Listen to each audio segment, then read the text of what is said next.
I struggle with pigment implantation into the lips. What do you suggest? Lip tissue is definitely such a different tissue than brows and eyeliner.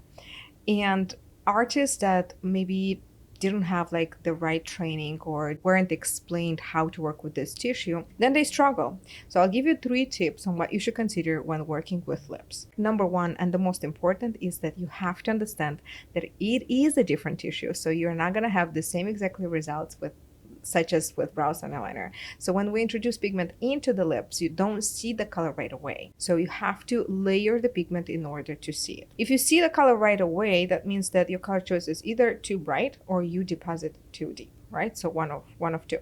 So number one is be patient with lips. Number two, if you want to saturate pretty quickly, then try not to jump on the lips. Try to use more of a like slower pace introducing the lips. So not too quickly, not too slow, obviously. So like a good pace and shorter movements, and pack them closer to each other. You're gonna introduce the pigment quicker. And number three, I would say, is when the needle is way too long and your strokes are way too far and way too long too. So your needle is out too long, doesn't introduce the pigment into the skin that much. Your strokes are further apart and your strokes are long. So then it's going to take you forever to saturate the lips actually. So I hope that these 3 are going to give you a little bit more of understanding on what you should be doing in order to saturate the lips a little bit quicker.